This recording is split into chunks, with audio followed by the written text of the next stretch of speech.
খুলনা প্রকৌশল ও প্রযুক্তি বিশ্ববিদ্যালয় কুয়েটের ভিসি ডক্টর মোহাম্মদ মাসুদের পদত্যাগের এক দফা দাবিতে শিক্ষার্থীরা আমরণ অনশন করছেন।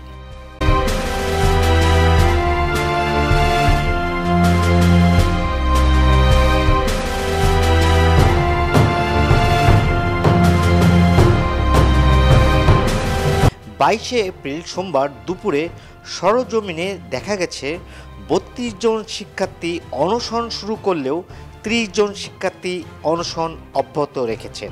তবে দীর্ঘ সময় না খেয়ে থাকায় আন্দোলনরত শিক্ষার্থীরা দুর্বল হয়ে পড়ছেন।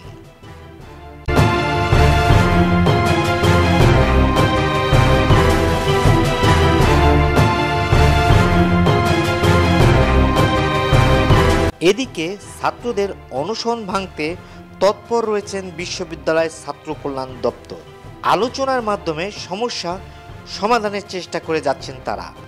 তবে শিক্ষার্থীরা বলছেন দাবি না মানা পর্যন্ত তাদের অনশন চলবে। সার্বিকভাবে কীভাবে আলোচনা করা যায়, আপনার ওই পরিবেশটা সৃষ্টি করে দেন, আলোচনার মাধ্যমে সমাধান হোক।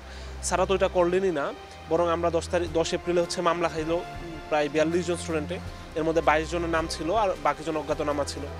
তারপরে সিন্ডিকেট মিটিং হলো, জরুরি সিন্ডিকেট মিটিং। তখন আমরা আশ্বস্ত হয়েছিলাম যে স্যাররা হয়তো আমাদের হলটা খুলে দিবে এবং এমন একটা সিদ্ধান্ত নিবে যে বিষয়টা সমাধান হয়ে যায়। কিন্তু আমরা খুবই হতাশ হয়েছি যখন দেখলাম ওইখান থেকে আরও 37 জনকে বহিষ্কার করা হয়েছে এবং 17 দিন পরে হল খোলার নির্দেশ দিছে। আমরা কি 17 দিন রাস্তায় শুয়ে থাকার জন্য স্যাররা এই ব্যবস্থা করলো? তো ওই যে একটা স্পার্ক আরও স্যাররা ক্রিয়েট করে দিচ্ছেন, এই জন্য স্টুডেন্টরা এরপরে একের পর এক আন্দোলন করে গেছে, নতুন নতুন কর্মসূচি দিচ্ছে। তারপরেও ইন্টারিমেরও কোনো ধরনের ফিডব্যাক আসে নাই, স্যারদের পক্ষ থেকে কোনো ফিডব্যাক আসে নাই, আলোচনার কথাও আসে নাই। ওই সময়গুলো ছিল আলোচনার। তারপর যখন ছাত্ররা অনশনে বসে গেছে তখন তো ইন্টারিমের কাছে এক দফা দাবি, এখন তো আলোচনার সময় না। আমাদের আলোচনার অনেক সময় ছিল, সুযোগ ছিল, কিন্তু স্যাররা তখন আমাদের সাথে আলোচনায় বসেনি। এখন ওনারা বাধ্য হয়ে যে দেখছে আর কোনো পথ খোলা নেই, তারপর ওনারা আসছে আমাদের সাথে বসতে। তো আমাদের আর এখন কোনো কিছু নাই, আমরণ এখানে আসি যতক্ষণ পর্যন্ত আমাদের দাবি না মানা হয়। এক দফা আমরা সবাই এইখানে এভাবেই মনোবল নিয়ে আসছি যে স্যার না সরা পর্যন্ত আমরা এখানে আসি আর কি। শুরু যখন হয়েছিল তখন 32 জন ছিল, এই 32 জন থেকে এখন 29 জন আছে। এর মধ্যে একজনের মা অনেক অসুস্থ হয়ে যায়, যখন শুনতে পারে সে অনশনে বসে, তো তাকে আমরা পাঠিয়ে দিই বাড়িতে। আরও 2 জন অসুস্থ হয়ে যায়, ওরাও অনেক জুনিয়র ব্যাচের, মোস্ট জুনিয়র, ওদেরকেও আমরা আপাতত বাসায় পাঠিয়ে দিই। আর এখন আপনারা দেখেছেন বাইরে অ্যাম্বুলেন্স আছে, কুয়েট মেডিকেল সেন্টারের সাথে আমরা কথা বলেছি, খুলনা মেডিকেলের একটা টিম আসছে আমাদের সাথে তাদের চেক আপ করার জন্য বা কোনো সমস্যা হলে যাতে আমরা সামাল দিতে পারি। আপাতত এই অবস্থা। এখন 29 জন আছে আমাদের সাথে অনশনরত।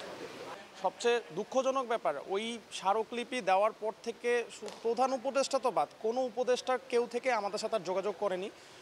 এবং এরপরে আপনারা দেখেছেন আমাদেরকে আবার মামলা দেওয়া হয়েছে, বহিষ্কার দেওয়া হয়েছে। সেগুলো নিয়ে আমরা আরও কিছুদিন ধরে আন্দোলন করছিলাম। আমরা এখানে আসতে চাই, এখানেও আমাদেরকে হলে খুলে দেওয়া হয়নি, এই জন্য আমরা হল জোর করে তালা ভাঙতে হয়। এবং এরপরে ওই হলের তালা ভাঙে নিয়েও আমাদেরকে হুমকি ধুমকি দেওয়া হয় কেন আমরা তালা ভেঙেছি। এত কিছুর পরও যখন আমরা কোনোভাবেই আমাদের বার্তার পৌঁছাইতে পারি নাই, আমাদের সাথে যোগাযোগ করে নাই, আর আমরা চাই না জনদুর্ভোগ হোক, এই জন্য আমরা কোনো ব্লকেডও দিতে শুরু থেকে এটা আমাদের নৈতিক অবস্থান ছিল। তো শেষ পর্যন্ত আমাদের এই জীবনটা আছে আমাদের ভাইদের, সেটাই তারা দিতে প্রস্তুত।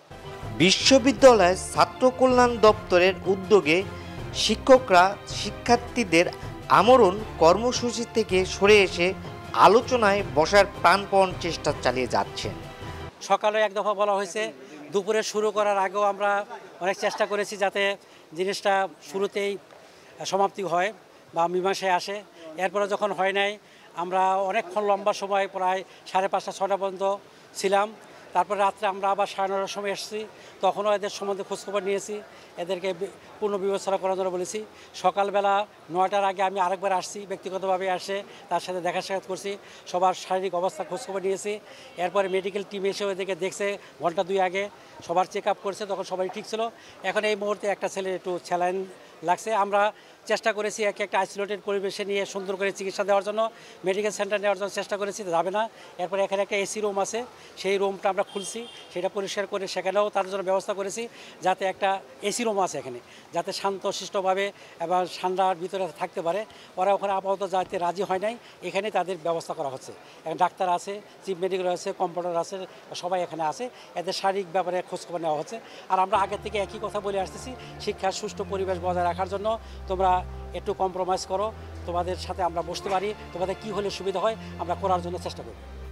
এবছরের 8ই ফেব্রুয়ারি কুয়েটের সংঘর্ষের পর থেকে আন্দোলনরত শিক্ষার্থীরা কুয়েট ভিসির পদত্যাগ সহ মোট 6 দফা দাবিতে আন্দোলন করলেও এখন তারা 1 দফা দাবি কুয়েট ভিসির পদত্যাগের দাবিতে আমরণ অনশন করছেন।